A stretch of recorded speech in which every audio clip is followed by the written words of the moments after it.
removing the GST on rental housing. And so I want to thank the colleague for the question.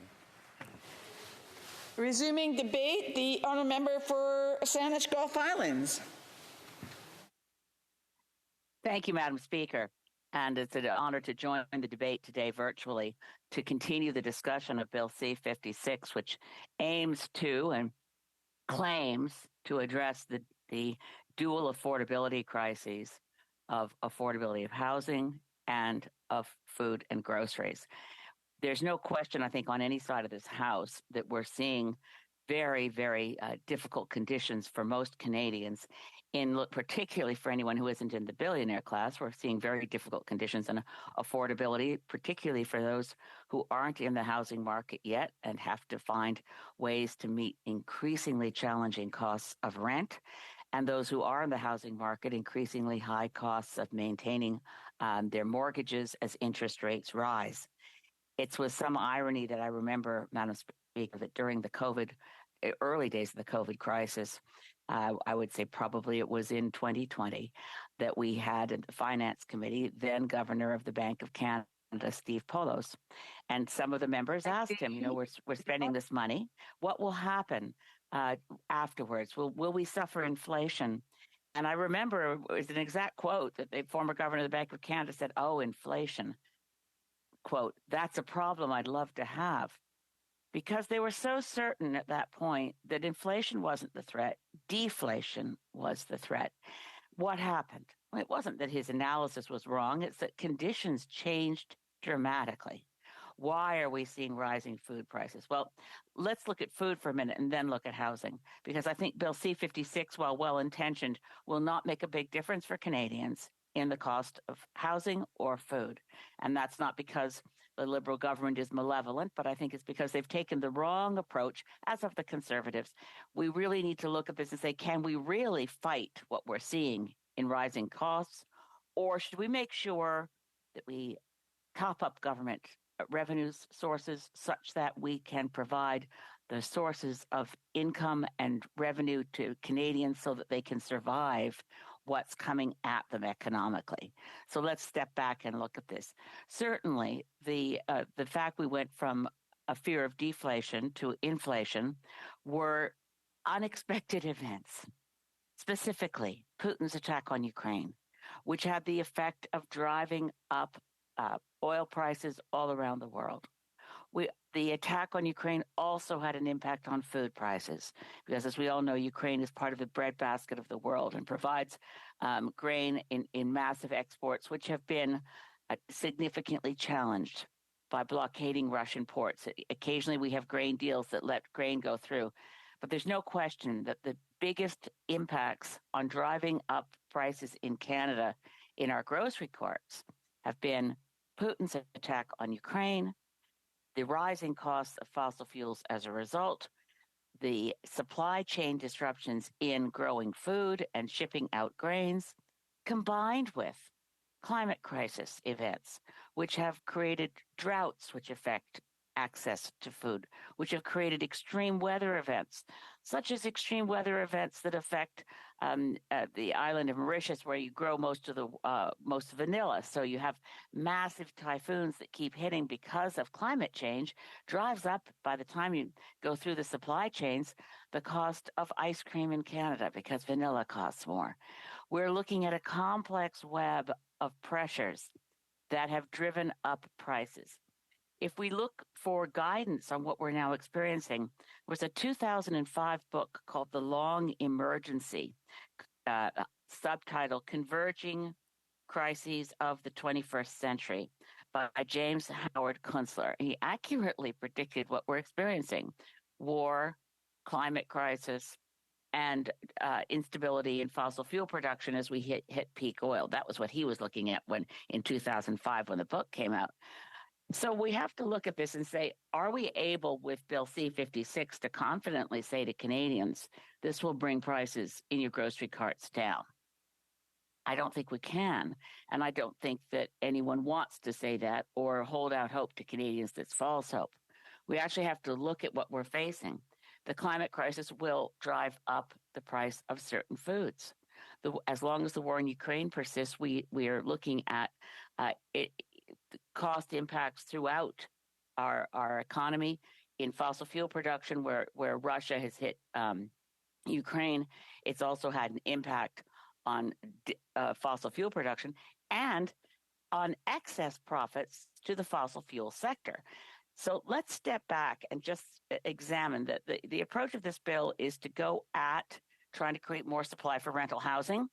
Good as far as it goes. I don't think any of us on any side of the House objects to the idea that we should take GST off the construction costs of building more affordable rental housing. But will that solve our housing crisis? Not when we allow short-term vacation rentals, the Airbnb sector, to continue to suck up right out of what we have as available homes, take it out of access to people who want to live there, and provide a very different model for how we use buildings that should be homes because they become investment properties. The more we can take speculation and investment interests out of housing, the better off we will be, which is why Greens have been calling for ages to get rid of real estate investment trusts. They operate to make money off housing in a way that was never intended. I completely agree with the honorable member for Courtney Alberni, who mentioned in his speech the importance of co-op housing. We need to return to that. But let me just say there's to come to because this is a complex question on two key issues. And I know I only have about 4 minutes left, Madam Speaker. Looking at this, you can either approach rising prices by saying, we can do this, what we're going to do in C-56. I don't think I certainly am going to vote for C-56, by the way, trying to get a Competition Act extension to look at the lack of competition in the grocery food sector. Good as far as it goes. The big five control too much. But that doesn't really get at our immediate problem. Neither does long-term, let's get rid of the GST on building rental housing. We need to make some rather larger structural changes, like not having our GDP growth depend so much on rising home prices. Breaking our cultural addiction to rising residential home prices would make a big difference. What do we do in the short term? I think we need to turn to excess profits taxes on the oil and gas sector and on grocery chains. We did this with the Canada Revenue Dividend during the COVID crisis, and we should return to it, extend it, so it applies to excess profits of the oil and gas sector and of grocery chains. The Parliamentary Budget Office estimates that if we extended the Canada dividend to just the oil and gas excess profits, we'd have $4.4 billion more. We need to make sure Canadians have the money in their pockets to deal with being able to keep a roof over their head and nutritious food for families. That really means bringing in a guaranteed livable income. How do we afford a guaranteed livable income? Well, we essentially did it with COVID benefits, and it rolled out really quite quickly, and it didn't require needs testing. Guaranteed livable income would protect the most vulnerable in our society from both increased energy prices, housing prices, grocery prices. How do we afford it? We bring in an excess profits tax on the oil and gas sector and on grocery chains, as well as continuing it on banks and insurance companies. You'll find the key to this in Motion 92, introduced recently by the Honourable Member for Kitchener Centre. We need to have, please, other MPs who want to support an excess profits tax, please sign on as seconders for Motion 92.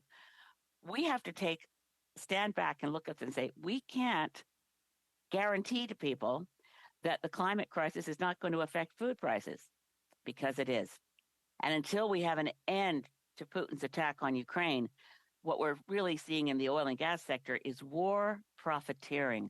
And we must not allow these multi-billion-dollar multinational corporations to rake in the billions and billions of profits with real impacts on people who can barely afford to make it to the end of the month. With my remaining 40 seconds, Madam Speaker, let's step back and take a different lens. Let's tax where we need to tax excess profits and get that money to the hands of Canadians who need it. Thank you, Madam Speaker. Comments, the Honourable Parliamentary Secretary, the Government House Leader. Yes, Madam Speaker, I wanted to make reference to the member's statement in regards to Airbnb, and I think it amplifies the need for the government to recognize the roles that we all play, and the fact that one of the ways in which we're going to be able to achieve meeting the needs of Canadians and housing going forward is that we need to have all levels of government work together, whether it's the federal, provincial, or indeed our municipalities. Because the Airbnb, from what I understand, is more of a local municipal issue, and they're best to be able to deal with that. Whereas from a national perspective, I think it's important that we demonstrate leadership on a number of different fronts. In most part, I believe we have demonstrated that. But if I can get her thoughts in regards to how important it is in order to meet this situation that all different levels of government work together. Honourable for Saanich Gulf Islands. I couldn't agree more with my honourable friend, the Parliamentary Secretary. If we could get Canada to work together, think like a country, say get all of our different orders of government to work together as well as the European Union does, with 27 separate sovereign nation states and 30 official languages. Canada operates like a group of separate fiefdoms, each going in their own direction, not wanting to cooperate with each other. And I don't understand why, but that's the nub of many issues, from the climate crisis to the affordability crisis. But just quick point on Airbnbs, yes, it's municipal. The city of New York has just been brave and put in a rule that short-term vacation rentals cannot be for less than 30 days because they were seeing too much of available housing being sucked up into the market for Airbnbs. We do need to act. Municipalities need to act, but they're going to need supports provincially and federally to take on what is essentially a multinational giant. Thank you, Madam Speaker. Questions and comments? The Honourable Member for Edmonton Manning. Thank you, Madam Speaker. A recent study by C.D. Howe Institute determined that in Vancouver, the gap between construction costs and market price of a new home is almost $1.3 million. The honourable member is from the province and from Vancouver area. Can she tell us why this is happening and what is the solution to such thing? For Saanich Gulf Islands. Thank you to my honourable colleague. And yes, I can say, well, as a resident of Vancouver Island who can't afford a home here, we rent, and our rent has gone up. I'm not going to say for 1 minute that I'm one of the Canadians who's having a hard time of it. We all know what we make as MPs. But what happened to the Vancouver housing market started with converting homes into investment properties.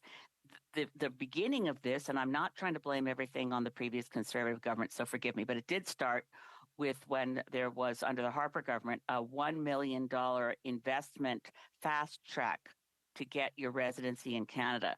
So what we had was a lot of offshore money coming in to buy up a property at $1 million property and leave it vacant up to that. So that began distorting our housing market in a big way. So we've seen rising home values, as we know, and then you end up people will say, well, that's all right. If you own your own home, that's where you've cashed in for your savings and your retirement.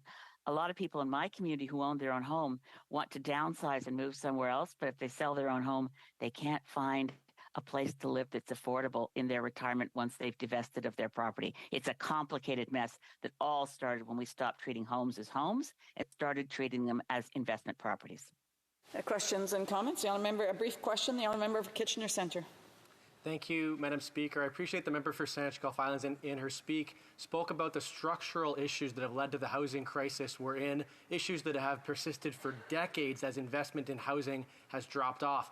For example, in 2022, Rapid Housing Initiative, one-time funds not renewed. Could the member speak about how she's seen that over the last 10 years of her time as a parliamentarian, these one-time investments without ongoing, sustained support to address the housing crisis that we are now in? Brief answer, the Honourable Member for Saanich Gulf Islands. Well, big thanks to the member for Kitchener Centre for motion 92. I'm hoping we get that through. But look, the housing crisis is also exacerbated, no question, by an increase in the number of Canadians here. I favor more immigration, absolutely, but we needed to be planning for that and knowing we had homes for the people who are moving here. We absolutely have to act on real estate investment trusts. We have to break the cycle of expecting rising housing prices to drive our economy and recognize that we need to invest in building sustainable housing with sustainable funding, not flash in the pan, one time only, as my honorable colleague has referenced. Reprise débat. L'honorable député de Thérèse, l'honorable député. The Honourable Member for Mission Mascouche Fraser Kenyon. Madam Speaker, today I'll be speaking on an act to amend the excise